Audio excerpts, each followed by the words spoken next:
Famille, chers compatriotes, que la grâce et les bénédictions de Dieu surabondent dans nos vies. Oui, il est celui qui nous fait tenir, celui qui nous fait avancer, celui qui permet que nous puissions prendre nos responsabilités dans la vie, quels que soient les aléas. Oui, parce que c'est en lui que nous vivons dans l'espérance. Et l'espérance ne déçoit jamais. Chers compatriotes, pour moi, cette journée est importante parce que je me suis réveillée, on dirait, d'un bon pied. D'un bon pied pour l'actualité de notre pays.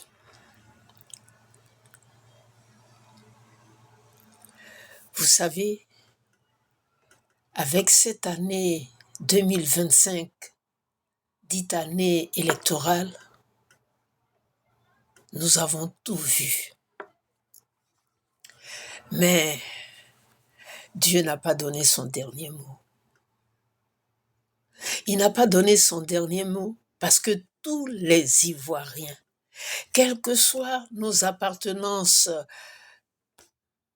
politiques, tous, nous ne sommes pas satisfaits, nous ne sommes pas heureux, nous nous sentons mal dans notre peau. Il y a 3 phrases qui m'ont réveillé ce matin. La première, c'est la Côte d'Ivoire a perdu le sens de ses valeurs et le sens de la paix. La deuxième phrase,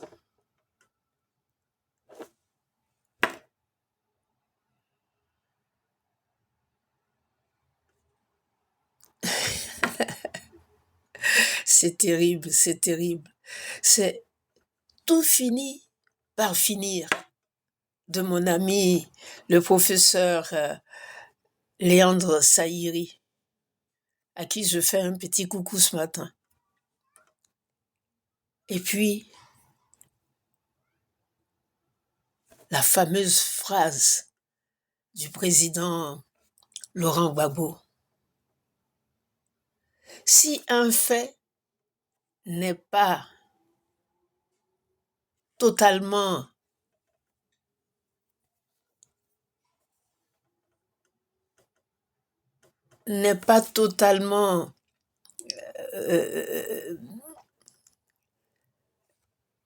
traité, mais il devient tout simplement une injustice. Vous voyez que c'est paraphrasé, mais nous nous retrouvons. Et je pense que la première phrase, la Côte d'Ivoire a perdu le sens de ses valeurs et de la paix. Il me semble que c'est le président Tidiane Thiam du PDCI. Mais c'est aussi une phrase qui nous revient au niveau de la fondation Racines et Repères. Nous sommes très attachés aux valeurs, très attachés à nos racines. 3 phrases clés pour faire une bonne analyse de ce que nous vivons, de ce que nous voulons de notre cher pays, de notre chère patrie, de notre chère Côte d'Ivoire.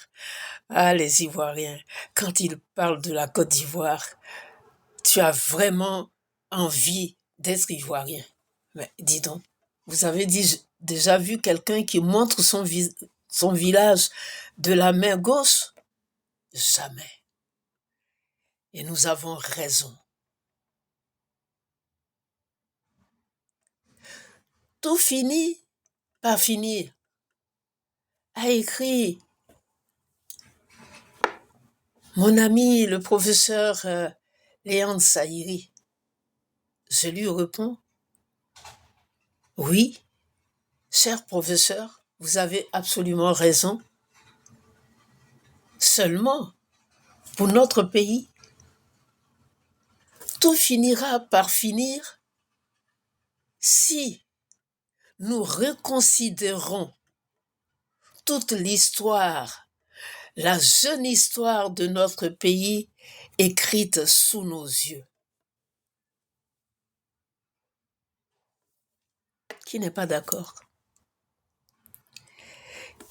Qui peut dire autrement? Qui peut me contrarier?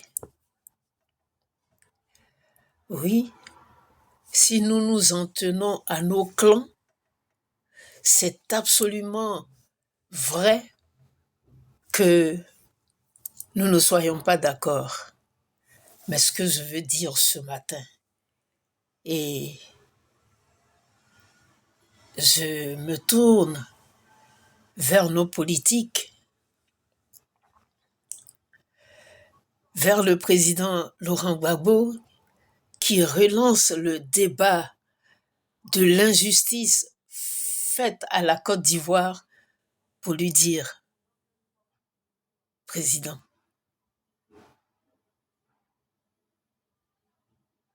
oui, toute injustice, quand nous subdivisons, nous saucissonnons notre jeune histoire. Il n'y a pas que l'extérieur qui nous divise, mais nous-mêmes, nous nous divisons. C'est sous nos yeux. Sous nos yeux, nous sommes témoins. C'est sous nos yeux que la Côte d'Ivoire a été divisée. Et il continue à le faire parce que nous refusons d'être soudés, de nous solidariser, de nous mettre ensemble, de fédérer nos énergies ensemble, comme dit le docteur Simone et Yves Gbagbo. Oui. Pour que la CPI et tous les acteurs complices de cette injustice soient anéantis, la seule condition, il faut que vous, les acteurs principaux de notre actualité politique, celle de l'opposition, parce que la gouvernance a clairement montré son appartenance au soutien à la France-Afrique. Mais si nous voulons véritablement, profondément, résolument, si nous voulons que la Côte d'Ivoire redevienne la Côte d'Ivoire, une seule chose, nous devons être soudés. Nous devons faire fi de toutes nos divisions intestines, vraies ou pas. Parce qu'il n'y a que la Côte d'Ivoire en ce moment qui comptera pour nous, mais pas nos intérêts personnels. Président Gbagbo, président Tidiane Thiam, présidente Simone et Yves Gbagbo. Président Afi N'Guessan. Je ne l'oublie pas, parce que c'est mon beau. Ah ben oui, c'est ça. Tous. Et puis, ces personnalités capitales de notre Côte d'Ivoire, je ne voudrais pas en oublier une, mais celles qui ont fait l'actualité, nous pouvons les citer.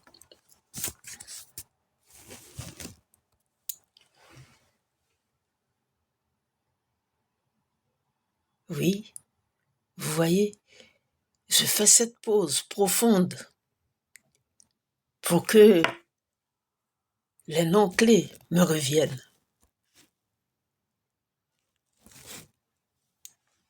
ADM, Don Melo. Il y a longtemps que je me refusais de citer son nom. Oui. Et Jean-Louis Billon, on me dira, mais lui, avec son petit électorat, qu'est-ce qu'il peut coûter? Mais il coûte quelque chose. Oui, c'est un opérateur économique. Oui, il n'a peut-être pas su faire, mais il a nourri en employant des milliers d'Ivoiriens et d'Ivoiriennes, il a nourri des familles. Nous, Fondation Racine et Repères, nous sommes en faveur de la défense de la famille. Alors, ceux qui nous nourrissent, nous en tenons compte. Vous voyez, toutes ces entités, si elles fédéraient, si elles s'oubliaient, si elles oubliaient leur ego pour se mettre ensemble, on ne me dira pas que je ne l'ai pas déjà dit. Même si mon orientation est très affective, oui, mais il faut se mettre au-dessus de l'affection quand on parle véritablement de vérité. Et qui dit vérité parle de la présence de Dieu. Alors, souffrons tous que je puisse parler de cette unité, de cette solidarité qui nous fait défaut. Excusez-moi, on est un peu enrhumé.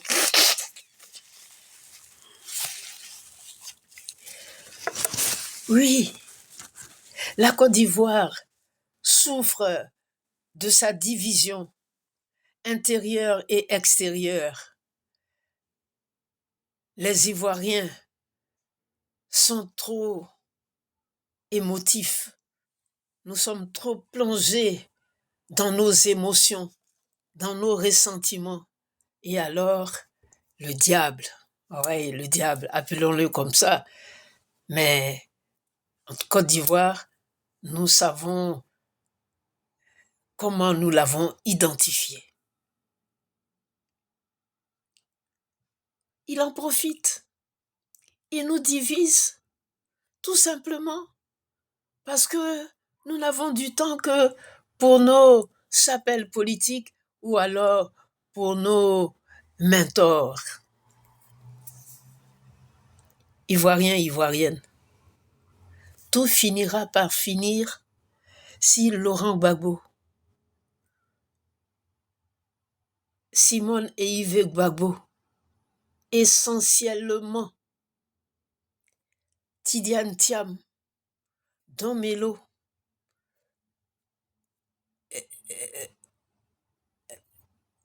Jean-Louis Billon, et puis, non, je ne la cite pas parce que c'est particulier. Vous voyez de qui je veux parler? Madame Lagou, oui, je la cite pas parce que elle n'est pas de l'opposition, mais je parle de l'opposition.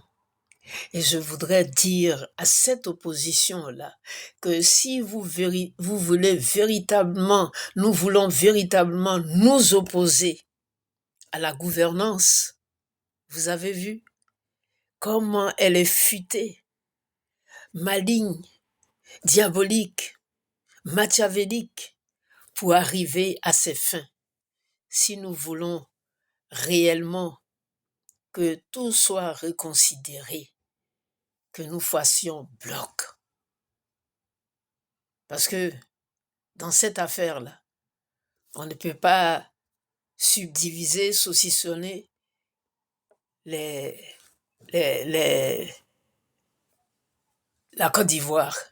Et j'ai oublié, et je voudrais vraiment m'en excuser, j'ai oublié le général de la rue. Moi, c'est comme ça que je l'appelle. Parce que il a marqué cette période qui a été la période où tous les démons sont entrés en Côte d'Ivoire pour la diviser. Je l'ai oublié, c'est Charles, le président Charles Blé Goudé. Gbapé, ok, nous non, Pitakusu. C'est comme ça que je l'appelle. On n'est pas très proche, hein, parce qu'il m'évite et je l'évite. Pourquoi? Un jour, on se le dira, mais il est quand même mon petit frère. Voilà. Donc c'est lui qui me dira, grande sœur, c'est pour telle raison que je ne m'approche pas. Et puis, je me suis mis en dehors de la politique. Donc il avait peut-être raison. Bon, soit. Mais excuse-moi, général. Vous voyez, toutes ces forces-là, elles doivent se conjuguer, elles doivent s'unir, elles doivent se mettre ensemble. Et la CPI, elle sera combattue à la seule condition que tous nous soyons ensemble, tous fédérés, consolidés, unis, mobilisés. Je m'arrête là parce que tout y est, l'essentiel est dit. Et puis, débattez. Je suis là, sur mon petit tabouret.